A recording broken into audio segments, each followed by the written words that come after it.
శ్రీమాత్రే నమః. అందరికీ నమస్కారం అండి. ఈరోజు మనము పూనకాలు నిజమేనా, పూనకాలు వస్తాయా, అసలు పూనకాలు ఉన్నాయా, నిజమేనా, పూనకం వస్తే ఆ శరీరం ఎలా తట్టుకోగలదు, అసలు పూనకం వస్తే ఎలా ప్రవర్తిస్తారు అనే విషయం గురించి తెలుసుకుందామండి. పూనకాలు అనేటివి వస్తాయండి, అవి ఖచ్చితంగా ఉన్నాయి. అమ్మవారి శక్తి వస్తుంది, కాకపోతే అది అందరికీ కాదండి, కొంతమందికి మాత్రమే. అది ఎవరికి అనేది ఇప్పుడు తెలుసుకుందామండి. కొంతమందికి డప్పుల సౌండ్ వినగానే వైబ్రేషన్స్ వచ్చి ఎగిరి ఊగిపోతుంటారండి. కొంతమంది భజనలలో, ఇంకా ఎక్కువ శక్తి ఉన్న అమ్మవారి టెంపుల్స్లలో ఇలా ఎక్కువ వైబ్రేషన్స్ ఉండబట్టి వాళ్ళు అలా ఊగిపోతూ ఉంటారు, డ్యాన్స్లు వేస్తూ ఉంటారు, ఎగురుతూ ఉంటారండి. ఎందుకు అలా అంటే వాళ్ళ శరీరము ఆ సౌండ్స్కి, ఆ భజనలలో సౌండ్స్కి, ఆ డప్పుల సౌండ్కి వైబ్రేషన్ అనేది కలుగుతుందండి శరీరంలో. ఆ వైబ్రేషన్ రావడం వల్ల వాళ్ళు అలా ప్రవర్తిస్తూ ఉంటారు. మళ్ళీ అందరూ అలా ప్రవర్తించరు కదండి. అలా ఎందుకు అంటే వాళ్ళ శరీరాల్లో అమ్మవారి శక్తి అనేది యాక్టివేషన్ అయ్యి ఉంటుంది. కొంతమందికి భక్తి మార్గంలో హయ్యర్ స్టేజ్కి వచ్చిన వాళ్ళకి మొదట్లో ఇలా ఉంటుందండి, తర్వాత వాళ్ళు కంట్రోల్ చేసుకునే శక్తి అనేది వస్తుంది. అప్పుడు డప్పు సౌండ్లు విన్నా, భజనలలో కూడా మనకి వచ్చినా కూడా ఆ శక్తిని కంట్రోల్ చేసుకునే ఆ శక్తి కాస్మిక్ శక్తి అండి, కాస్మిక్ పవర్ అన్నమాట. కాస్మిక్ పవర్ మన శరీరంలోకి తట్టుకునే శక్తి వచ్చినప్పుడు ఆ శక్తిని మనము కంట్రోల్ చేయొచ్చు. అప్పుడు మనకు అలాంటి చోట్లకు వెళ్ళినా కూడా మనము కంట్రోల్ చేసుకునే శక్తి అనేది వస్తుంది. కొంతమందికి అలా చేయకూడదు అనేసి వాళ్ళు అనుకోవడం కూడా ఉంటుందండి. అంటే ఇప్పుడు వద్దు అని అమ్మకు చెప్పుకుంటే అమ్మ నిజంగా ఖచ్చితంగా రాదండి. ఆ టైంలో మనం వద్దు అంటే రాదు. అంటే ఇక్కడ అమ్మ మన మాట వింటుంది. అంటే మనం చెప్పినట్లు, అంటే ఇప్పుడు రావాలి అంటే వస్తుంది, వద్దు అంటే ఆగిపోయే స్టేజ్ కూడా ఉంటుందండి భక్తి మార్గంలో, హయ్యర్ స్టేజ్లలో. ఇది నిజమైన భక్తి మార్గంలో ఉన్న వాళ్ళకి ఇలా జరుగుతుందండి.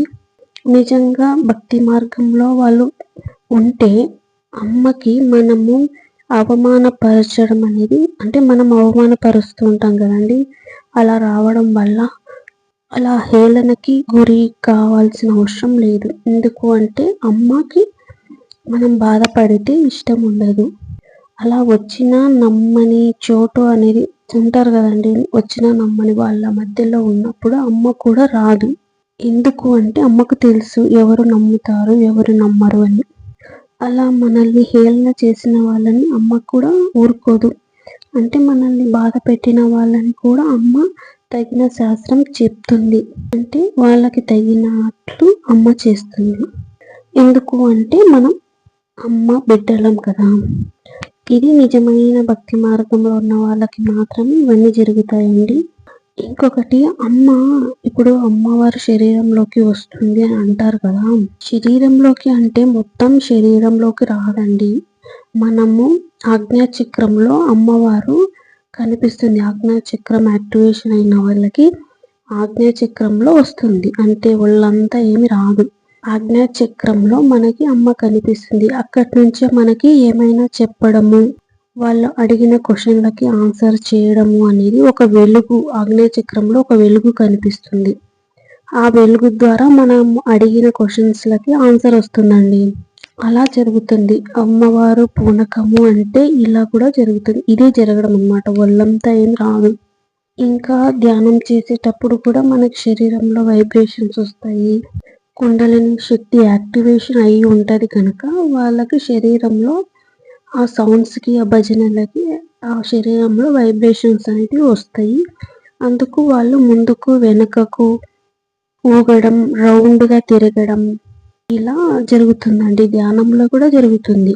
మరి ధ్యానంలో డప్పు సౌండ్స్ వల్ల ఉండవు కదండి, మళ్ళీ ఎందుకు జరుగుతాయి అక్కడ అంటే మన శరీరంలో కాస్మిక్ శక్తి అనేది ప్రవేశిస్తుంది. ఆ శక్తి విపరీతంగా వచ్చినప్పుడు మనము ఆ శక్తిని తట్టుకునే శక్తి మన శరీరానికి అలవాటు అయి ఉండదు. కొత్తగా వస్తుంటాయి విపరీతంగా మనం ధ్యానం చేసినప్పుడు కానీ, భక్తి మార్గంలోకి అప్పుడే కొత్తగా వచ్చిన వాళ్ళకి కానీ ఇలా వస్తుందండి. ఇదంతా కాస్మిక్ ఎనర్జీనే, కాస్మిక్ పవరే. ఆ కాస్మిక్ శక్తిని మన శరీరం అనేది బ్యాలెన్స్ చేయాలి. మన శరీరంలో హయ్యర్ ఎనర్జీ అనేది వస్తే మన శరీరం అనేది ఎలా తట్టుకోగలదు? అందుకొని అలా వైబ్రేషన్స్ రావడం, శరీరం మొత్తం బరువెక్కడం, తేలిక కావడం, మన శరీరంలో నుంచి ఏదో బయటికి వెళ్తున్నట్టు మనకు అనిపించడం, గాల్లోకి తేలినట్టు అనిపించడం, ఇది ధ్యానం చేస్తున్నప్పుడు ఇలా జరుగుతుందండి. అంటే ఎవరి స్థాయిని బట్టి వాళ్ళకి ఇలా వస్తుంది, అందరికి ఇలా వస్తుంది అనేది కాదు. పూనకం వచ్చినప్పుడు కూడా ఇంకా ఒక్కొక్కసారి శరీరం బరువు ఎక్కడం, ఒక్కొక్కసారి తేలిక కావడం అలా అనిపిస్తుంది. సడన్గా శరీరం బరువు ఎక్కుతుంది, సడన్గా తేలిక అవుతుంది. అలా జరిగినప్పుడు మనం అర్థం చేసుకోవాలి, ఇది కాస్మిక్ పవర్, కాస్మిక్ ఎనర్జీ మన శరీరంలోకి వచ్చింది అని అర్థం. స్టార్టింగ్ స్టేజ్లో పూనకం వచ్చే వాళ్ళు అసలు ఏం మాట్లాడరండి, ఊగిపోతుంటారు. కొంచెం హయ్యర్ స్టేజ్కి వచ్చినప్పుడు మాత్రమే అమ్మ చెప్పే విషయాలు మనకి అర్థమవుతాయి. స్టార్టింగ్ స్టేజ్లో ఏం అర్థం కాదు అసలు, అలా ఉంటారు అంతే, మౌనంగా ఉంటారు, ఏమి చెప్పరు. ఆ వాక్కు అనేది వాళ్ళకి అప్పుడు రాదండి. కొంచెం హయ్యర్ స్టేజ్ వచ్చినప్పుడు అమ్మ ఏం చెప్పేది, అమ్మ ఏం చెప్తుంది అనేది మనకు అప్పుడు అర్థమవుతుంది. ఇంకా లలిత సహస్రనామాలు చదివేటప్పుడు కూడా ఇలా అవుతుందండి. అప్పుడు కూడా చదివే వాళ్ళకి తెలుస్తుంది, వాళ్ళు ఎక్కువగా ఊగిపోతారు, వైబ్రేషన్స్ వస్తాయి, నవ్వుతారు ఎక్కువగా, బాడీ అనేది షేక్ అయిపోతుంది, గట్టిగా అడుస్తారు. అంటే లలిత సహస్రనామాల్లో కూడా ఎక్కువ శక్తి విడుదలవుతుంది కదండి చదివేటప్పుడు, కుండలిని శక్తి అనేది యాక్టివేషన్ అవుతుంది అక్కడ కూడా, అందుకు అలా వస్తుంది. ఇంకా ఇలా పూనకం రావడం నిజమైన భక్తులకి ఇలా జరుగుతుందండి.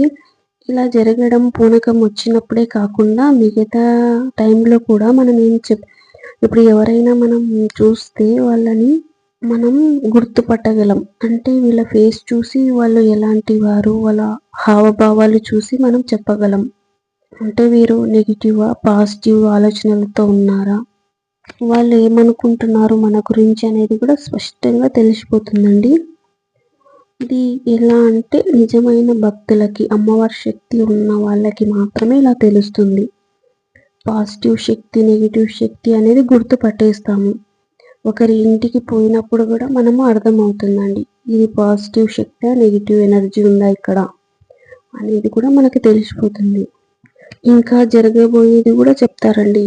ఇలా వచ్చినప్పుడు జరగబోయేది కూడా వాళ్ళకి అర్థమవుతుంది. అంటే వాళ్ళకు కూడా తెలియదు, కానీ అమ్మవారు ఆ వాక్ అనేది ఆ టైంలో ఇస్తుంది. వాళ్ళు అమ్మ ఇచ్చే ఆ మెసేజ్ని రిసీవ్ చేసుకునే మైండ్ సెట్ వాళ్ళకి ఉండాలండి. ఇప్పుడు అమ్మ ఒక మెసేజ్ ఇస్తుంది, దాన్ని రిసీవ్ చేసుకునే శక్తి మనకు ఉంటే ఆ శక్తి అనేది మెడిటేషన్ అనుకోండి, అట్లా పూనకాల్లో కూడా చెప్తుంటారు కదా, ఇలా జరగబోతుంది, ఇలా అనేసి చెప్తూ ఉంటారు. అది కొంతమందికి నిజం అవుతుంది. అలా ఎలా అవుతుంది అంటే ఆ మైండ్ అనేది మనము అంటే ఆలోచనలు లేని స్థితికి పోయినప్పుడు మాత్రమే ఇలా చెప్పగలము.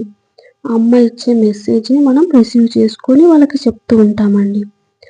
ఇది కూడా మన కాస్మిక్ పవరే. ధ్యానంలో కాస్మిక్ పవర్ అనేది మనకు వస్తుంది, అందుకు చెప్పగలము.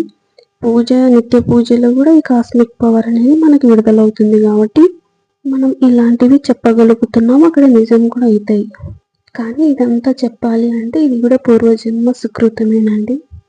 ఆ పూర్వజన్మలో మనం ఆ పుణ్యం చేసి భక్తి మార్గంలో ఎక్కువగా ఉన్నప్పుడు మాత్రమే ఇలా భక్తి మార్గంలోకి రాగానే మనకి స్టేజ్లు అనేది మనకు తెలుస్తాయి. అంటే ఒక్కొక్కరు ఒక స్టేజ్లో ఉంటారు. మనం హయ్యర్ స్టేజ్లో ఉన్నాం అంటే గత జన్మలో చేసి ఉంటే హయ్యర్ స్టేజ్లోకి మనం వచ్చేస్తాం.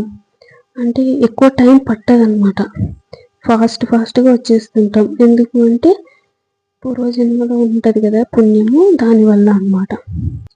అమ్మవారు అట్లా చేయి పట్టుకొని లాక్కొని వస్తుందండి మనల్ని.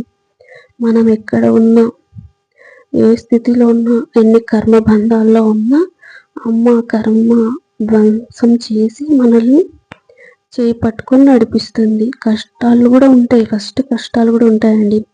కష్టాల తర్వాతనే మనకి ఫస్ట్ కష్టాలు ఉన్నప్పుడే అమ్మ ఎంటర్ అయింటది. ఇంకా నిదానంగా మనకి కష్టం తీరుతున్న కొద్దీ అమ్మ అనేది మనకి అమ్మవారి శక్తి అనేది మనకి జ్ఞానం అప్పుడు వస్తుంటుంది.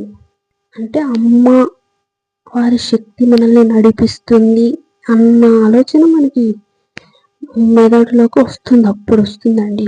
మనం చేసే భక్తి ధ్యానము ఇవి చేసే దాన్ని బట్టి మన ఈ ఆధ్యాత్మిక పురోగతి అనేది ఉంటుందండి. ఈ ఆధ్యాత్మికతలోకి అందరూ రాలేరు కదండి. ఇప్పుడు నిజం చూడండి, ఎవ్వరు సామాన్యంగా ఈ ఆధ్యాత్మికతలోకి భక్తి మార్గంలోకి రాలేరు.